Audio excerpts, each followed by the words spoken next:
"Mom, figure it out. Not my problem." Those were Ashley's last words before the line clicked dead, and I sat at my kitchen table with the ticket taped to the magnet on my fridge and a cup of coffee gone cold between my hands. If you want an image, picture the magnet. It's one of those little faux souvenir things Frank gave me from that fishing trip years ago, a tiny chipped bass with a sticker that says Lakeside 2004. I'd stuck the ticket under it like any other scrap of paper. Dentist appointment, Rita's casserole recipe, a reminder to call the cable company. Only this scrap of paper had the numbers that matched the Mega Millions on a Tuesday morning, the numbers I'd been buying for 15 years without much more than a chuckle in a dream. There are 1,000 ways to describe the moment you realize you won, but none of them are entirely accurate. For me, it wasn't fireworks or a choir. It was a slow, ridiculous tightening in my chest, like remembering the name of a person you haven't thought of in decades. I stood there, in my rose print pajamas, hair in the same bun I've called modern for 20 years, and I read the numbers 3 times. One by one, they lined up perfectly. 5 numbers, then the mega ball, all of them whispering that everything I thought of as unchangeable might, in fact, change. The total flashed on the television screen as if it had been waiting for me. $333 million. $333 million. The number itself is theatrical. It sounds like a movie budget, like a mistake the universe made and then awkwardly tried to fix. Because I am, at 67, not who the world imagines with that kind of money. I'm the woman who waited tables at the diner for nights so Joey could have violin lessons. I'm the one who went back for a 3rd shift to cover a rent check when a furnace died in January. I'm the one who has known the weight of "I need a little help" from my children more intimately than I wanted to. I didn't whoop, I didn't run to the phone. Instead, I reached for the magnet, tucked the ticket behind it, and sat down very deliberately, because if a thing that big falls into your lap, you owe it to yourself to think straight. There are pieces of your life you accumulate like jars on a pantry shelf: habits, grudges, rewards, and regrets. When the numbers matched, a whole shelf came into view. There were rows labeled "Times I Bailed Ashley Out," Derek's car payments I covered, holidays I stretched, and promises I whispered to myself, "One day we'll be all right." Those jars aren't always labeled with dates. Sometimes they are only labeled with feelings. One of mine said, "Never enabling entitlement," and it had a lid screwed on tight. I had reasons not to shout from every rooftop that I was suddenly wealthy. I had reasons to keep it secret, and not all of them were mean. Some were practical. Sudden wealth attracts vultures, old friends with new appetites, distant cousins who suddenly remember your birthday. But there were other, heavier reasons. The way my daughter Ashley's mouth tightens when she thinks of money she deserves like it's a birthright. The way my son, Derek, a bank manager, thinks rules bend differently for him. I had watched them for years, one with a habit of hanging up when the conversation discomforted her, the other with a taste for advice that looked a lot like control. And I had Jake. He was 20 then, too old to be my baby, but he still sat on my porch steps in the evenings and told me about the video game he'd been saving for. He'd come to every one of my recitals when the music teacher needed an extra pair of hands. He scraped his knees, but never his dignity. When I watched him, there was a plainness about him I trusted, like wood you can build a table from. The day I decided to keep the ticket secret, I told Jake in the gentle way you tell someone a small, enormous thing, quietly and with a look that asked him to keep his hands to himself. "Promise me you won't tell anyone," I said. He folded his long legs under him on the couch and nodded before I finished the sentence. He understood without being told why we would keep it that way. He'd seen what could happen. He'd watched the way Ashley's mood brightened at the memory of some gift I couldn't recall buying, and he'd heard Derek's practiced concern when I mentioned the estate as though he were auditioning to be the lead in a tragedy that would have him as the savior. If you think keeping a winning ticket secret is easy, imagine holding a secret like a live bird in your hands. You need to know how to cup it so it doesn't bruise. I had a plan, and plans are what people like me have when life hands us surprises. Not because we're cunning, but because we're tired of being surprised into misfortune. Before anyone else could mouth the word inheritance or offer to name me incompetent in polite lawyer-worthy tones, I hired professionals, lawyers, tax advisors, and a private investigator. I am not proud of needing to spend money that should have multiplied more politely. I am, however, proud of spending it precisely to keep what is mine and to protect my independence. The first meeting with the attorney felt anticlimactic because it was full of forms and coffee and the kind of vocabulary you only hear in offices. They spoke of trusts and spendthrift provisions and the difference between a lump sum cash out and an annuity. Let me be blunt. I do not pretend to be fluent in securities law. What I insisted upon was simple and unequivocal. I do not want anyone making decisions about my life or my money without my say, I told the man with the tasteful tie. I want to ensure that if anything happens, someone I trust carries it out, not someone who sees me as a piggy bank. He nodded and wrote more notes down than he needed. "We'll draft a revocable trust to begin with," he said. "You keep control while you're of sound mind. The trustees act only under circumstances you define, and you can set distributions, education funds, and discretionary allowances." I asked the necessary and inevitable question, could my children be kept from immediate access? The lawyer was careful with his words. With the proper structuring, yes, we'll put protections in place. We'll also discuss naming a sole beneficiary for primary assets, someone like a grandchild, if that's your wish. I said yes. The words felt both dangerous and freeing. I wanted to reward loyalty and thrift, not entitlement. Next came the private investigator.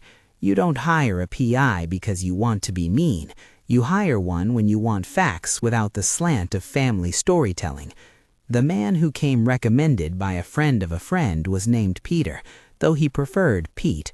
He was calm, smelled faintly of nicotine despite not smoking when we were together, and had a notebook that didn't look romantic but looked honest. "People reveal themselves in how they spend," Pete told me when he came to my kitchen and poured himself a coffee. He tapped his own notebook with a pen, like some small metronome of inevitability. "They talk to the wrong people about the wrong things. They slip. If they're going to be entitled, they'll show it in transaction histories and in idle conversation." I slid an envelope across the table with enough for his retainer and some discretion. "I want to know without drama," I said.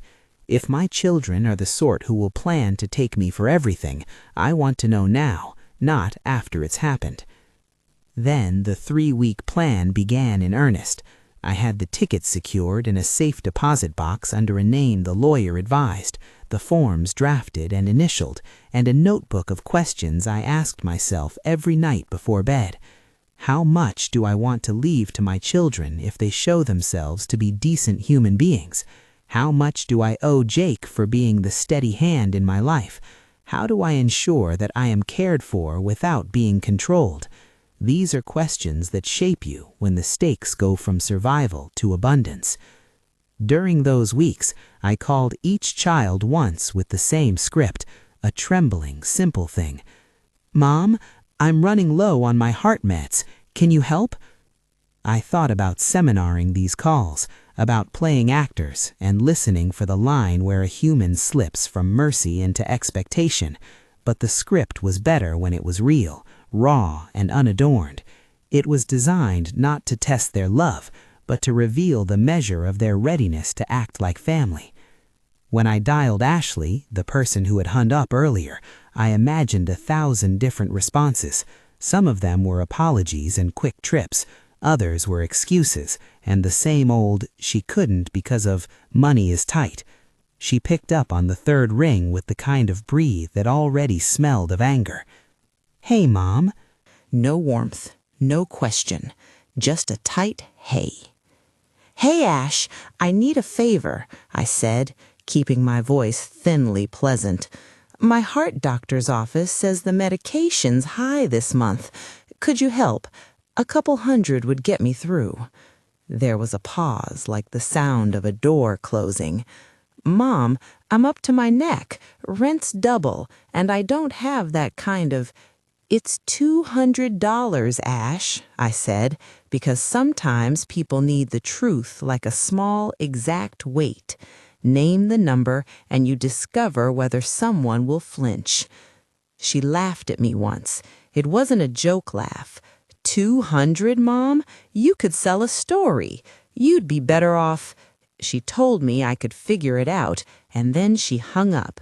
Not a goodbye, not a soft call me, a cut line like a thread pulled tight.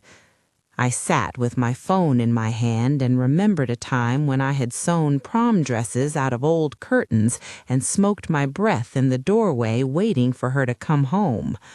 People grow into different proportions, sometimes into a shape that complements you, sometimes into one that shadows you.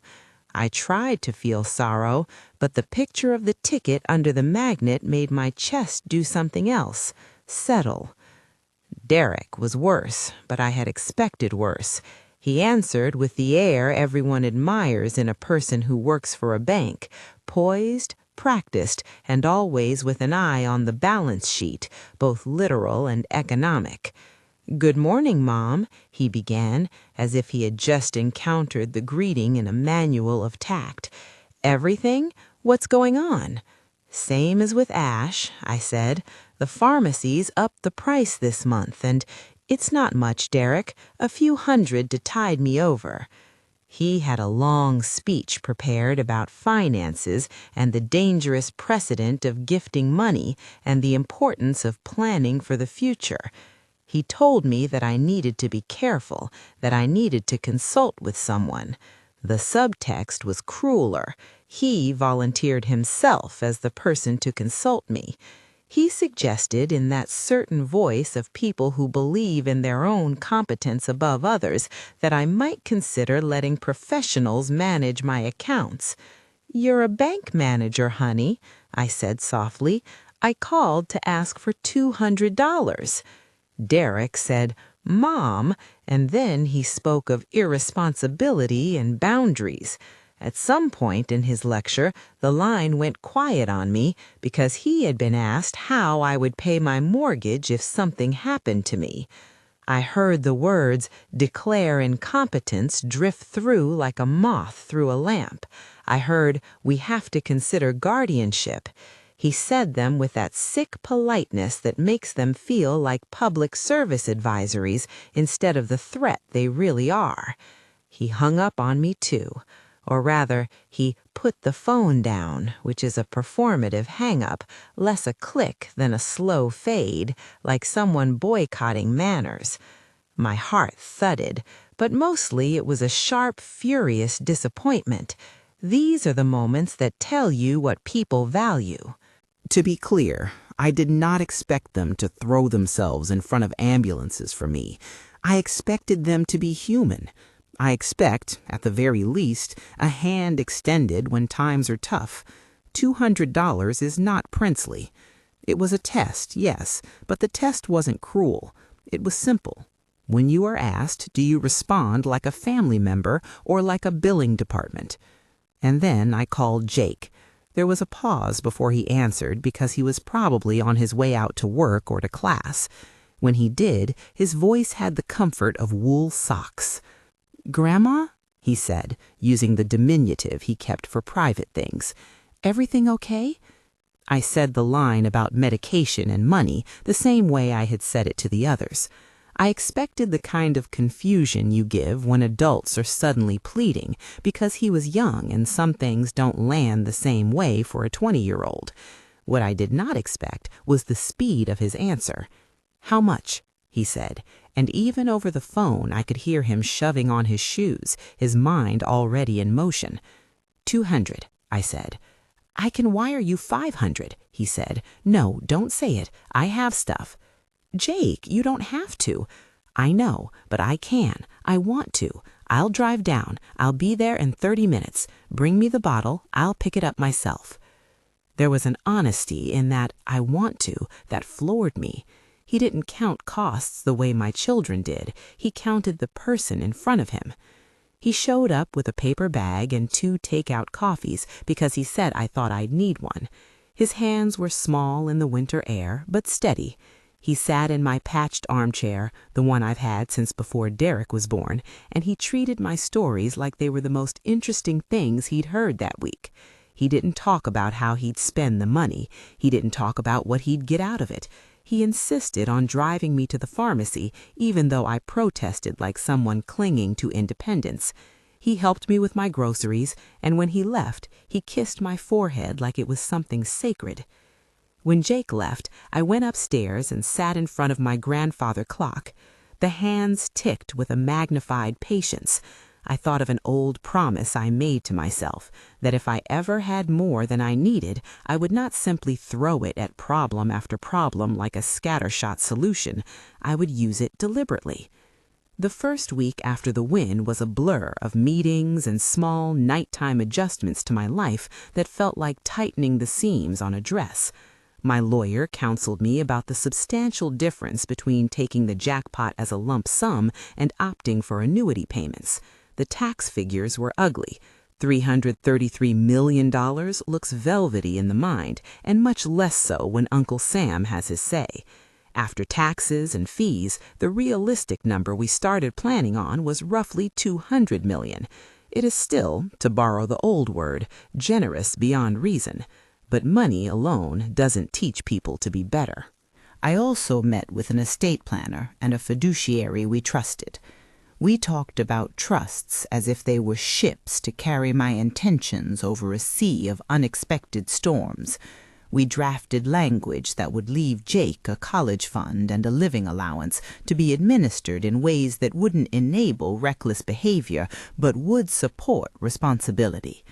We set up directives that would protect me from undue influence. I insisted, in the way older women insist on keeping the relics of their lives, that I remain in control as long as I was able and of sound mind. All of this required more paperwork than I'd ever expected, and more patience than I'd planned on. Each signature felt like a seatbelt clicked before a long drive. The PI, Pete, slipped his reports across my table, and we read them like you read a family album for the first time, except there were no funny hats and staged smiles. There were receipts, there were bank transfers, there were casual conversations recorded, by his observations, not by my hand, in which my children spoke of me and my money as if I were a public asset. Pete brought me a folder that smelled faintly of old paper and tobacco. He had printed screenshots, casual photos from the bank where Derek worked, and notes from overheard conversations. I told him to be thorough and to be clinical. If my children had talked about declaring me incompetent or tried to find ways to access my finances unlawfully, I wanted to know, but I wanted it documented. He discovered a pattern more than a plot, and the pattern was the important part. Derek had, in a bar with a man named Mike who worked at the state bank, been overheard discussing what to do about an elderly parent with an unmanaged estate. The wording was not threatening in that instant, but the tone made the room feel like an obituary in the making. Pete also unearthed credit histories and ledgers. Ashley had a line of credit that kept her afloat, payments that sang like the drip of a faucet. She had unpaid loans that I remember taking on for her in a different season, $63,000 in past loans I had fronted over years of help with childcare and tuition. Those loans, wrapped in gratitude at the time, became leverage now. She had, in addition, credit card balances that hovered near $52,000, the cost of living stretched thin and expensive. Derek had some debts too, $47,000 of personal borrowing and a couple of questionable investments that had not returned what he'd promised. The numbers were clear, but the story the numbers told was more important. Both of them had treated financial crisis as someone else's problem for far too long. They had not grown into the habits of asking how to give back. Every piece Pete handed me was annotated with the dates he'd observed certain behavior and his notes on tone. He'd observed Derek making an offhand comment about needing to be in the right place when the door opens so you can step through, a line that made me feel, with a private anger, like a bystander at the audition of someone else's life. I am not a person who delights in wielding evidence like a club. Evidence to me is a mirror. You look and you see what you always suspected. Sometimes the mirror is flattering, sometimes it's honest to the point of pain. These weeks were also full of flashbacks, funny ones and sad ones. There was the winter Derek was 13 and I figured out how to put in a cheap space heater so he'd stop shivering through the night. There was the evening Ashley cried in my car about a breakup, and I bought her coffee as if caffeine could mend a heart. There were times when I should have been softer, and a million times where I should have been firmer. I thought of my mother, who taught me how to stitch a hem and how to say no. I thought of my father, who taught me to stand my ground and to pay my own way when possible. Those voices guided me as much as the lawyer's advice and Pete's reports. And always there was the ticket behind the magnet, the small piece of paper that was the hinge upon which so many potential lives could swing. I kept it wound in a series of safes, literal and metaphorical. My friends at the bingo nights and the ladies at church suspected nothing. I played my hand like someone who knew the rules of chess, position first, then movement. It felt strange to act like a person with less money than she had. There was comfort, oddly, in restraint. It let me observe my family without the distortion of sudden attention. In the second week, I staged the test in a slightly different way. I called and left a voicemail for Ashley, pretending to be a friend who had to admit that Sandra was having some trouble, a test to see if others would volunteer help when the name of Mom came up. It was a cruel thing, but men and women test their loyalties in different ways. I wanted to chart response curves. The voicemail didn't summon Ashley. She texted a little later, terse and sharp. Tell her to call the pharmacy, not sure why she's always making drama. The phrasing was clinical, almost contemptuous. I kept the text and folded it in with Pete's folder. Jake, predictable in his performance, called me to check in, but kept the conversation on the topic of health proxies and the obligations of adult children. He offered me help that smelled a lot like oversight. He used phrases like, "We need to get ahead of this," and "for your own good," phrases people use right before they start rearranging the furniture of someone's life without asking. Jake never needed tests that looked like traps. He didn't write elaborate messages or rehearse. He did small things. He came by with a thermos of soup when I had a cold that winter.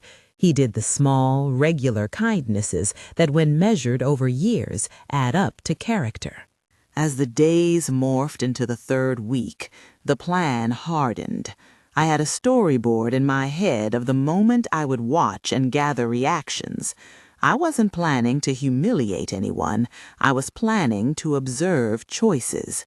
I wanted to give everyone a chance to do the right thing. I had no interest in lording over them.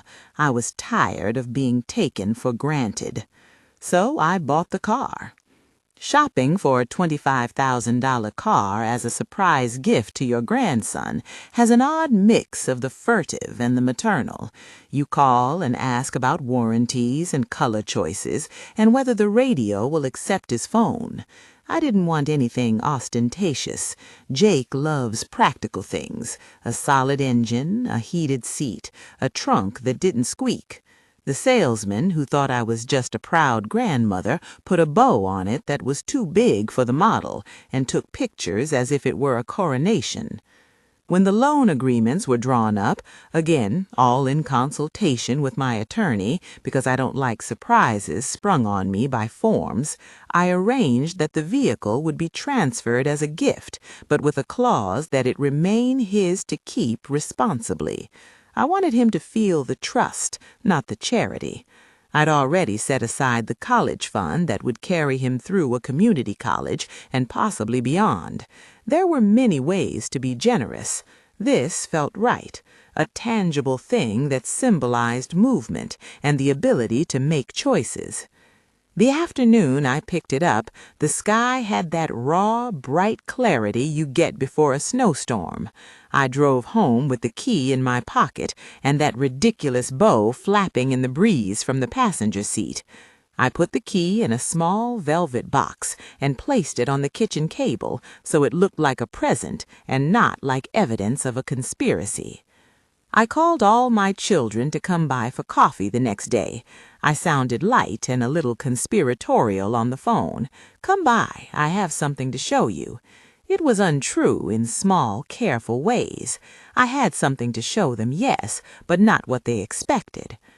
Ashley arrived with a bag of muffins, one of the few things she ever did without strings attached, and 30 pounds of the attitude that said she had earned whatever comforts she'd enjoyed. Derek walked in with a posture of control. He had a handshake that felt like an offering. Jake came last, his hair still damp from the mop he'd been wrestling on his head because he didn't feel the need to primp. He brought the simple humility of a person who knows the value of hands that help. They all sat at my kitchen table, a place where homework had once been done and where other recruits had learned to butter rolls. I put the velvet box between us and watched them lean forward like fish drawn to bait by surface tension. "What's this, Mom?" Derek asked. I smiled and lifted the lid slowly. Inside lay the car key, small and plain, but heavy with a world of choices. Jake's eyes widened the way a child looks in front of a magic show. Ashley smiled, the kind of smile that checks to see if this is something for her. Derek inspected the key as if inventory were his religion. "It's for Jake," I said. The sound in the room shifted. It was small and almost inaudible, like the click when a lock finally gives way. Ashley's face did not surprise me. She is quick to calculate what any good could mean for her. "Oh, how sweet," she said, more to the air than to anyone in particular. Derek's mouth tightened. He asked sensible questions about registration and insurance, questions which in his voice suggested he might have other things in mind. "I hope he'll take care of it," I said. "Well, that will help him get to work," Ashley said. Her tone was neutral, but I could feel the wheels turning. I could picture in a flash, like a slideshow, the transactions and the conversations that might happen. Maybe she'd think of borrowing it. Maybe she'd offer to help with upkeep and then never return the keys. "Mom," Derek said, leaning forward in a way that suggested future lectures. "This is a wonderful gesture, but we should discuss the practicalities if he's going to be responsible." Jake's face when he spoke was steady. "Grandma," he said, and then he said something that made my chest feel both fragile and full. "Thank you. I won't let you down." It was a promise, not a bargain. I felt the room tighten with the readiness of people who believe in their own ability to read motives, but I wasn't about to let a spontaneous kindness become fodder for a fight. I had given the car because I wanted to do something for Jake, not to see who would claim a piece of my heart as their right. After coffee and small talk, I told a small, untrue story about my medication scare to see who would ask and who would shrug.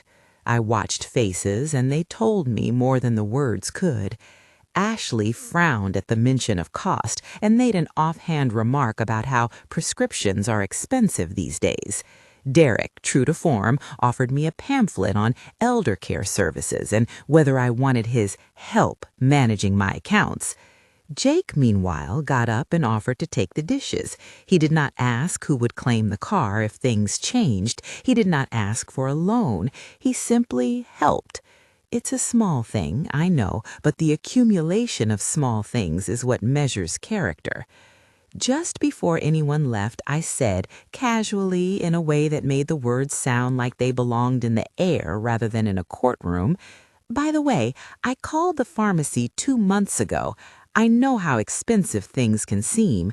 I wanted to make sure if any of you ever need help, you'd come to me and not assume I'll always be there to fix everything." Ashley smiled a thin smile that said I already knew the answer. Derek said nothing, which is a kind of answer in itself. Jake squeezed my hand like a benediction and said, "We know, Grandma." They left then, going back into the world with their pockets and their intentions intact. For a few hours after they left, I sat with the key on my palm and let the gravity of what I'd started sink in. I'd given a car, I'd staged a reveal, I had a folder with Pete's reports, I had contracts named and signed, I had pockets of cash in places that made sense for someone who planned on being careful. And yet, I had not told them everything. I had not told them, for instance, that behind the safes and the forms, the ticket still lived under the magnet. I had not told them that the numbers on that paper could buy islands, or at least buy a long and quiet life. I had not told them that the trusts were nearly finalized and that the college fund for Jake had a cushion that could make his future steady. I was not, by design, a woman who loved drama. I was a woman who loved truth, but truth delivered when it served the ends of justice and protection. That night, as I washed the dishes and listened to the clock, I thought about the 3-week experiment and about how people reveal themselves under pressure. There is a kind of patience required to stand back and watch. Patience is not cowardice. Patience, when combined with purpose, is a kind of justice. If you're watching this and this little story is grabbing something inside you, subscribe and tell me where you're watching from. I like to know where people are on this crazy map. I'm not asking for anything more than companionship in the telling. The next morning, Pete came with more notes and a little look on his face that meant he'd found something that would matter. He handed me an excerpt from a conversation he'd recorded. Nothing illegal, he said, only anecdotal evidence, where Derek, over beers, suggested that if a parent isn't with it, there are legal steps you can take to protect their estate. Mike's name was mentioned in passing. Pete circled the words "protect their estate" with a line that, in his notebook, meant potential motive. "This is not a smoking gun," Pete said, looking very much like a man who had spent his life not making moral judgments, but gathering material for the ones who do. "But it is, when you add it to the transactions and the texts, indicative. They see a prize, they see management, they don't see a person." I told him to keep looking and to be discreet. I told the lawyer to prepare for the possibility that someone might try to challenge my competence. I asked the doctor for a thorough examination and a letter verifying my fitness. Because when you have a lot, you must be able to prove not only that you have a heart, but that your heart still knows how to beat on its own. The days became a careful choreography. I went about my life as before: bingo, church lunch, neighbor Frank dropping by with a joke and a 6-pack of time-tested advice. I kept the ticket behind the magnet, a small sacrament on my refrigerator. I arranged my financial affairs in protective bins. I watched my children like someone watching weather, not to hope for storms, but to be prepared when they came. A rumor, as they do, began to leak like a slow faucet. It wasn't explicit at first, just a shadow of talk in a bank, a text that said, "Did you hear?" But I held my tongue, as much for my own peace as for the precision of the experiment. If you tell people everything at once, you rob yourself of knowledge. If you tell them nothing, you sometimes rob them of the chance to prove themselves. Then, 2 days after the car key ceremony, my phone rang and the caller ID read unknown. I toyed with it and then answered because life is too short to be polite to the world when something important might be on the line. "Mrs. Williams?" a man's voice asked. It was Pete, but he was pretending to be someone else because discretion is a toolbox that doesn't always look the same. "I have something you might like to see." He came over with a sheaf of papers and a small printed transcript. He sat at my table and slid it to me like a waiter would slide a bill, and when I read it, something cold brushed my spine. It was a conversation between my children in which they speculated, casually, fluently, about what they might do if the money came through. They did not use the word inheritance. They used management, control, and phrases that made my every hair want to stand up like a small forest. I read the words twice and allowed myself a minute of quiet fury, not the kind that roars, but the kind that focuses. I had no desire to ruin lives. I had a desire to stop them from ruining mine. In the pages Pete handed me were also receipts showing that Ashley had, the month prior, put $1,200 on a credit card to buy a designer bag at an outlet. There were screenshots of Derek scheduling a meeting with 3 men from his branch about portfolio consolidation. Each item was small, and together they were a loom, a pattern that when woven showed expectation and entitlement. I slid the folder back to Pete and said, "Keep going." Then I called Jake and asked him to come by. I wanted him to know more than I did about my plan because I needed someone whose heart and whose hands I trusted. Jake arrived with his usual soft footprint and sat down. I told him in the barest of sentences the truth, that I had won, that we'd keep it quiet for now, that I'd begun to take steps to protect myself, and that I had evidence that some people might see my wealth as a target rather than a blessing. He listened without comment, fingers interlocked. When I finished, he said simply, "What do you want me to do?" I don't ask for much. I ask for 2 things. 1, that he keep the secret. 2, that he be honest and kind in a world that will try to make him a broker of family drama. He promised. He looked at me like a man who would be faithful to small duties, and faithfulness to small duties in the long term is how you measure a life. That night, I slept with the key to a car under my pillow as a ridiculous superstition, and the ticket behind the magnet as a relic. I thought of all that had happened and all that had not yet come to pass. The next day, I planned to make a phone I'd been avoiding, a call that would rustle the already still waters.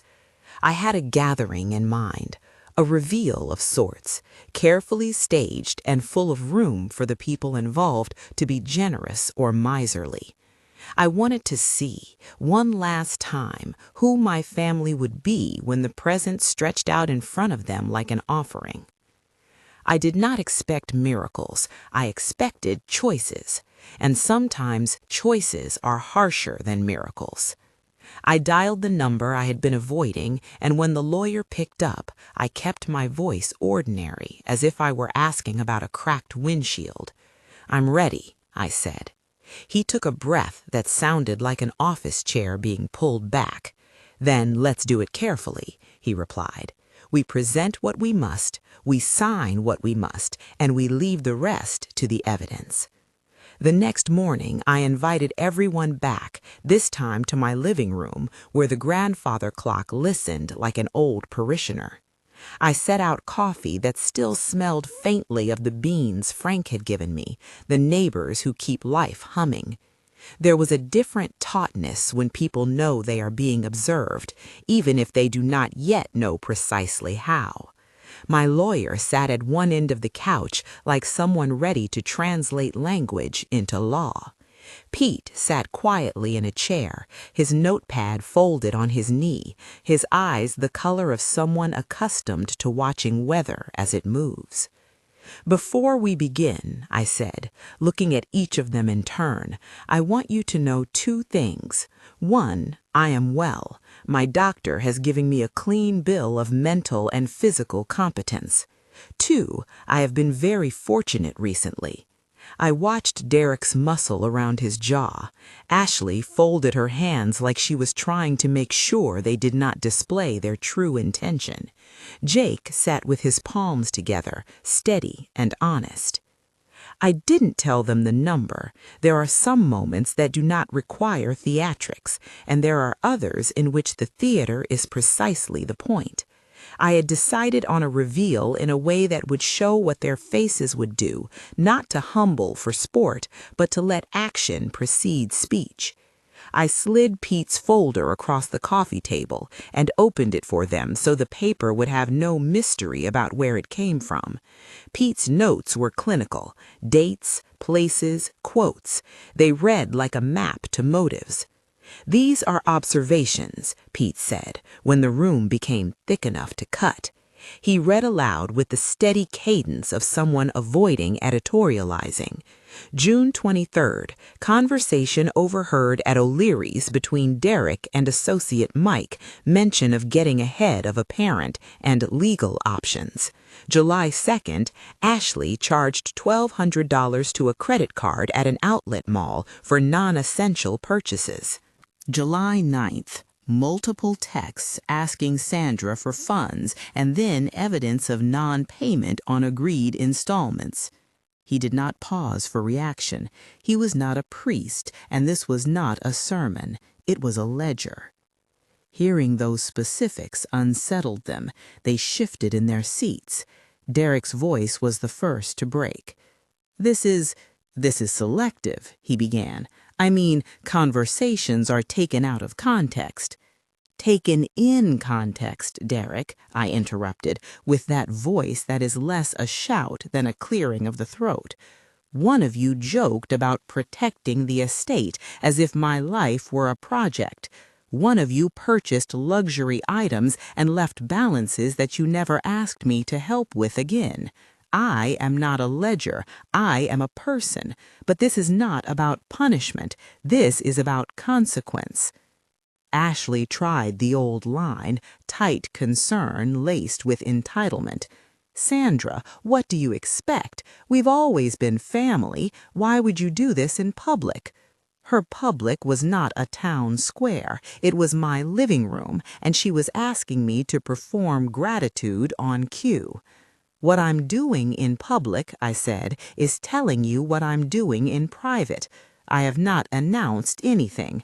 That doesn't mean I won't protect what is mine. Derek stood up as if to deliver a speech he had practiced in a mirror.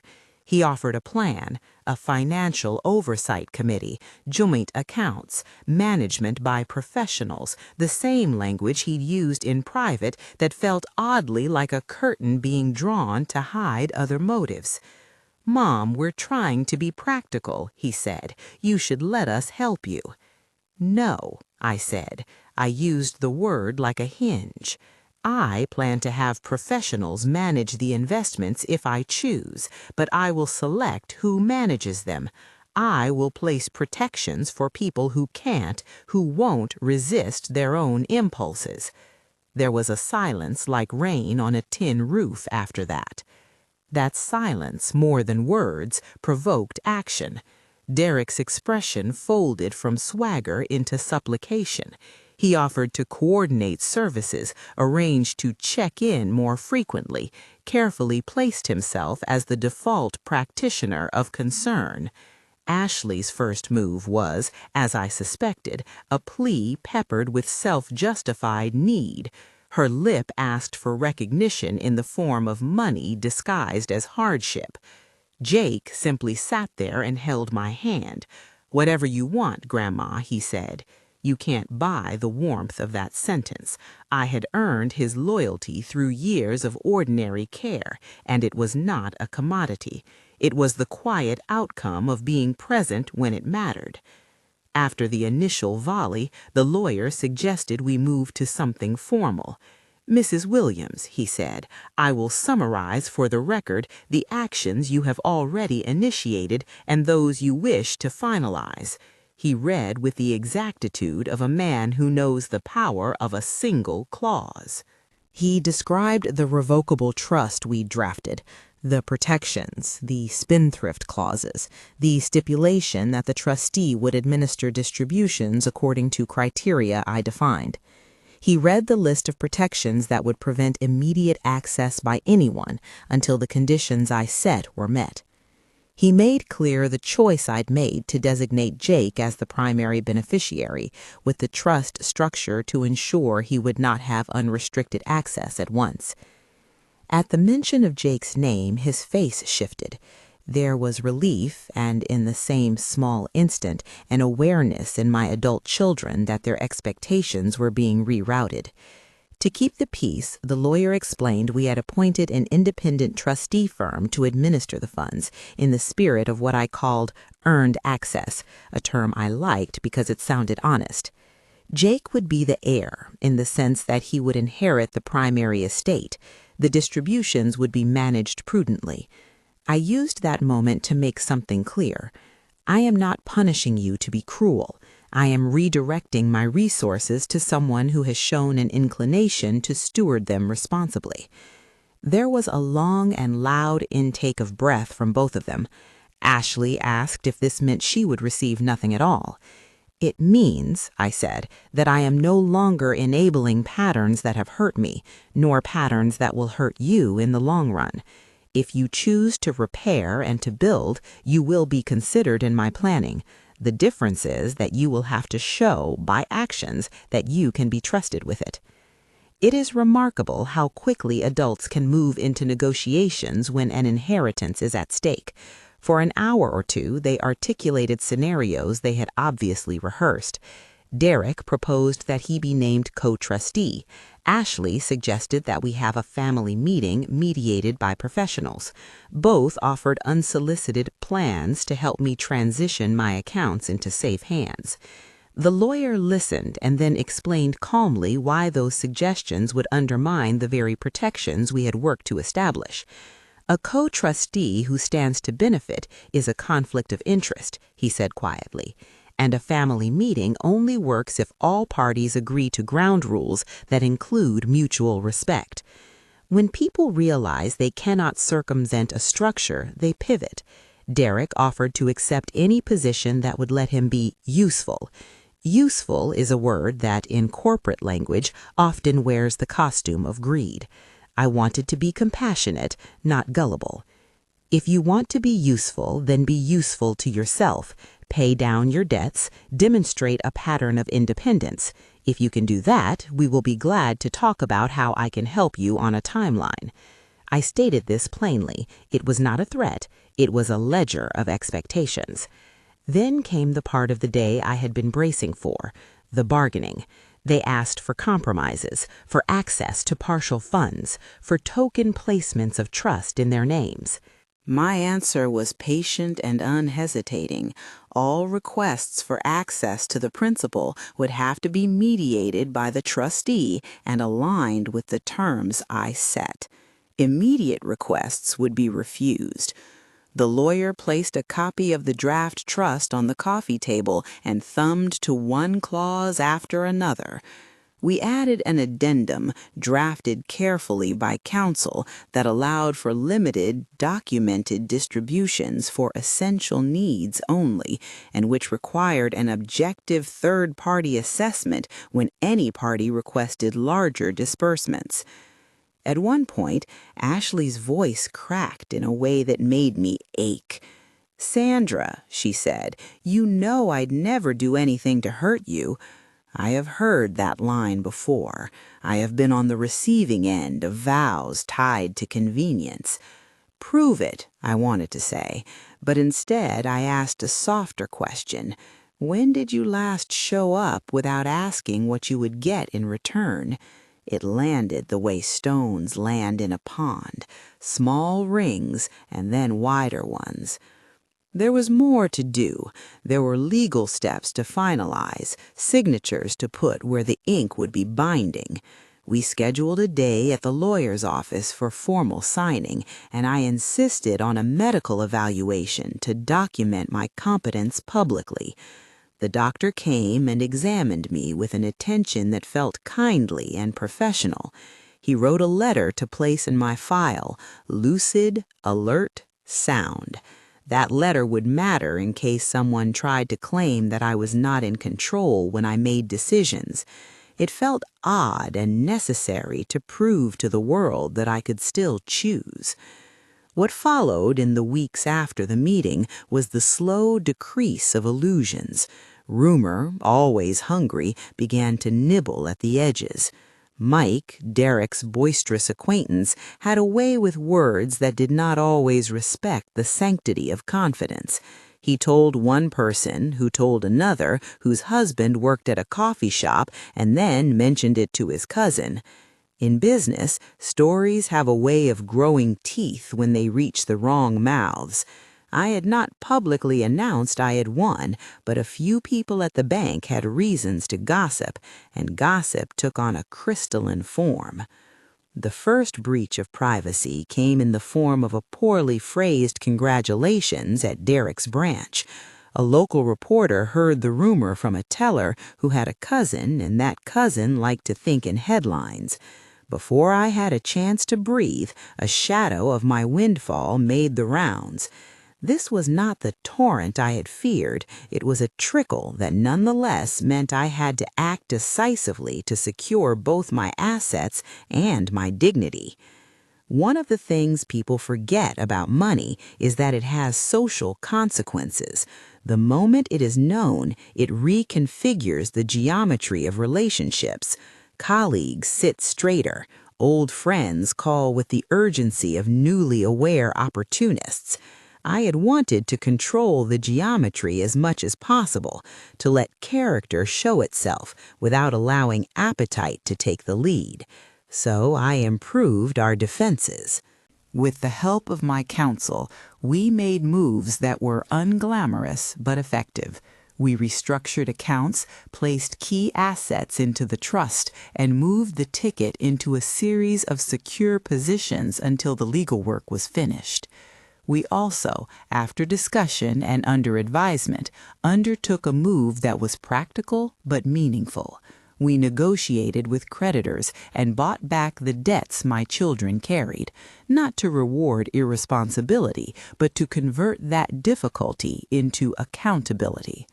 I will be blunt about that part, because it is easy to imagine it as some sort of triumphant show of wealth. It wasn't. The attorney advised, and I followed counsel. We contacted the holders of Ashley's $52,000 in credit card debt and Derek's $47,000 in personal borrowing.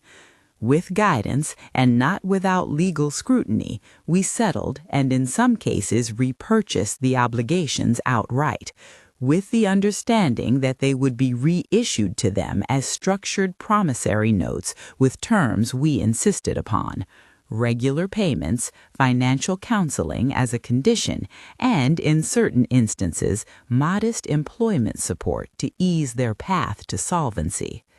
That last detail matters. I did not want to humiliate them. I wanted to remove the lever of instant relief that would let them shrug and attempt to resume prior patterns. The notes required them to make consistent payments on a schedule that would, over time, teach them the dignity of owning their obligations. We put in place financial counseling as recommended by the fiduciary. If that sounds like I was trying to teach them a lesson, well, that's true in a way. I was also trying to give them a structure where they could regain their footing. Ashley, predictably, bristled at the plan.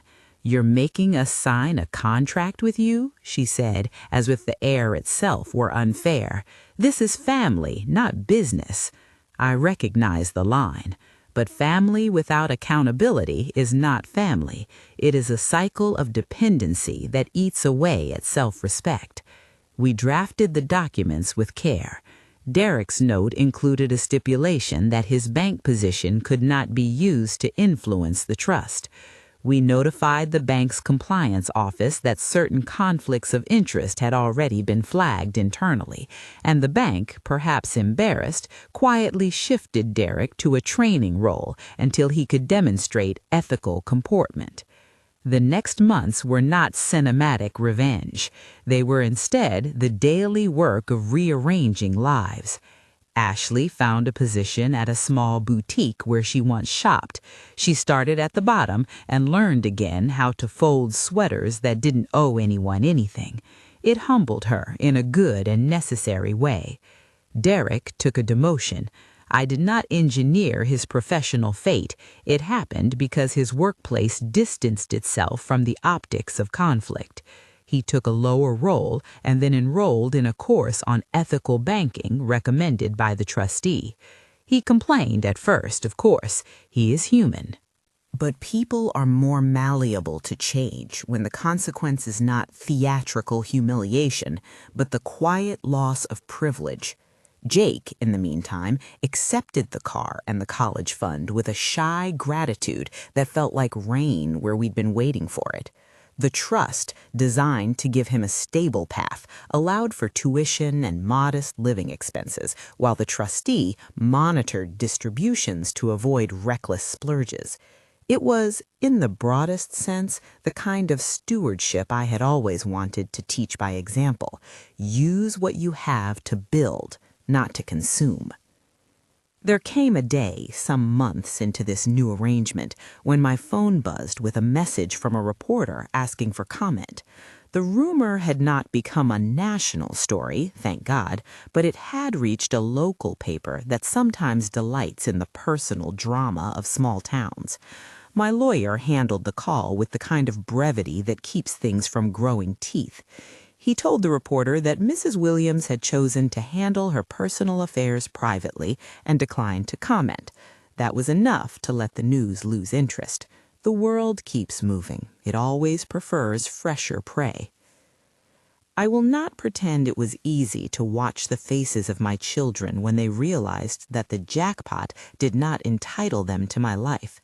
I felt something like regret for the part of me that had hoped their better angels would walk forward without being asked. But regret does not mean capitulation. It simply means you care enough to hold the loss in your hand. There were moments, of course, that gave me small pleasures that were not of cruelty. Once, at a family gathering after several months, Ashley asked quietly if she might borrow the car to drive to a job interview. She asked like someone asking permission to be trusted. We said yes. She returned the car with a cup of coffee in hand and a face that had the hue of someone who understood the value of earning something. Derek, months after his course, apologized in a letter that read like a person finally learning the grammar of accountability. He asked for no forgiveness as a given. He asked for a chance to prove himself. Those small steps mattered to me more than any theatrics.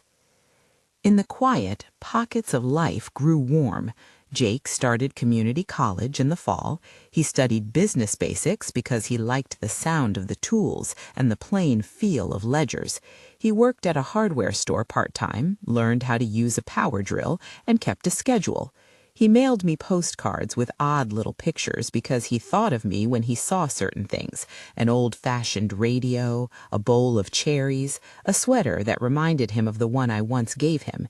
He called on Sundays to talk about nonsense and to tell me about the classmate who kept losing his pencil. Those calls were worth more than any account balance. I did not, in the end, become a person who wanted control for control's sake. I wanted to be free. Freedom, for me, meant not being played by the tides of other people's neediness. It meant spending my days in ways that I chose. Friends, church, volunteer coffee mornings, and the odd bingo night where Frank always cheated on the numbers and laughed like none of it mattered. I donated to causes that mattered to me, quietly and without parades. I kept an eye on the trustees' reports because prudence is a muscle I don't mind flexing.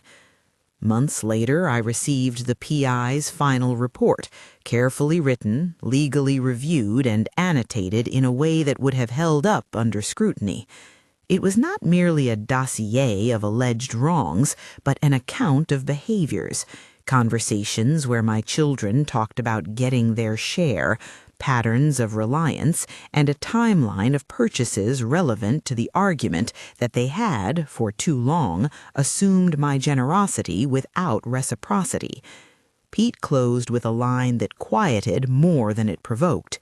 People often reveal their priorities when they think no one is listening. The evidence is less about crime than it is about character.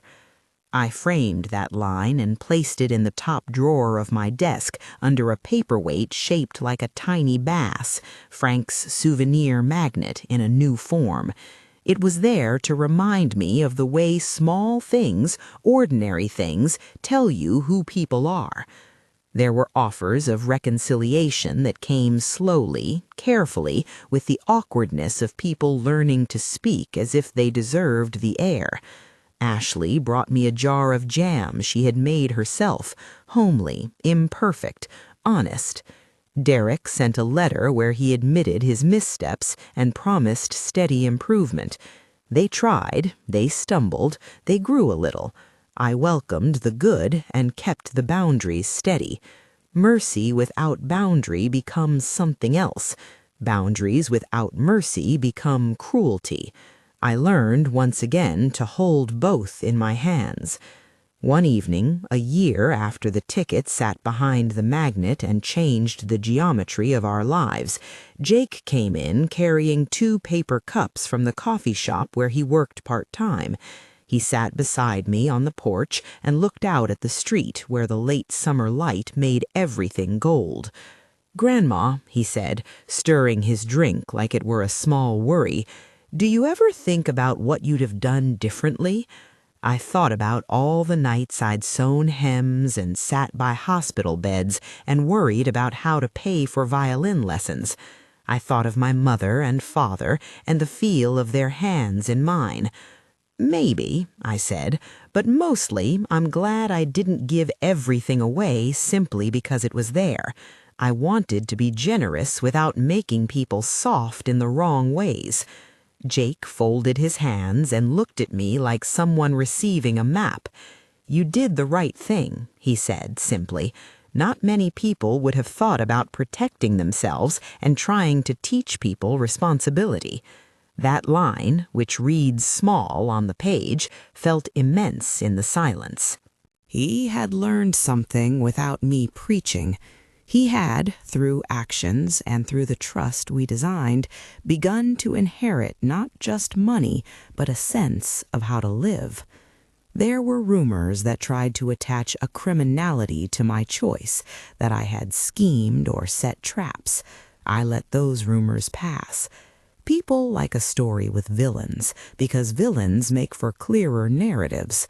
My life is not that simple, nor are the consequences I faced righteous because they were theatrical. They were righteous because they were lawful, thought through, and protective of my autonomy.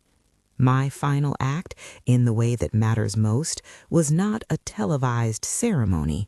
It was a handwritten letter I left in Jake's first college trunk, along with a small pocket knife I'd carried since my 30s. The letter said things I have said often but feel every time again. That family is earned, that love is shown through small consistencies, that money can be a tool for building or a weapon for hollowing.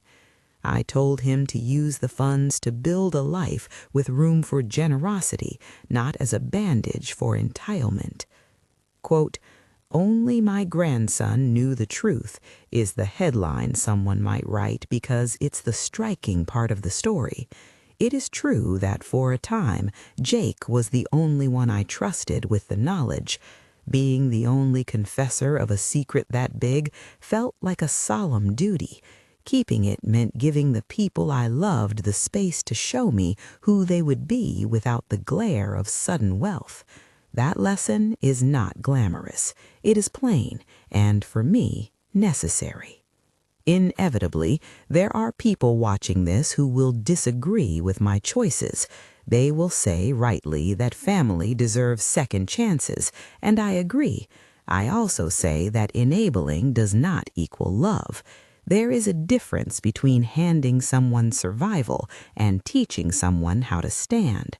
When the stakes are high, when the house is large with the echo of money, one must be careful to whom one gives a key.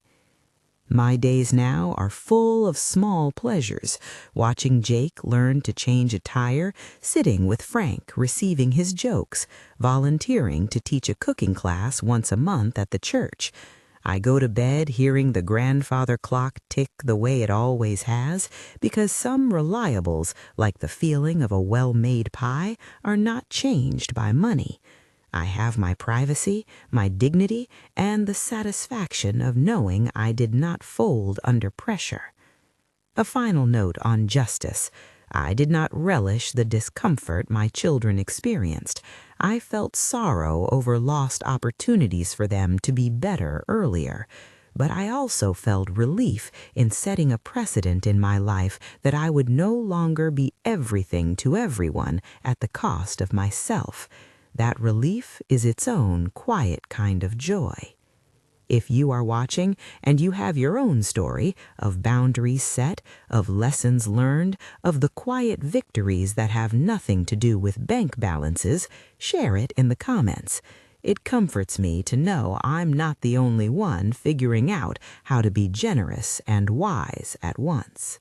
And if you haven't already, subscribe so we can sit together in these stories of ordinary justice and the strange good ways life can reroute when you least expect it.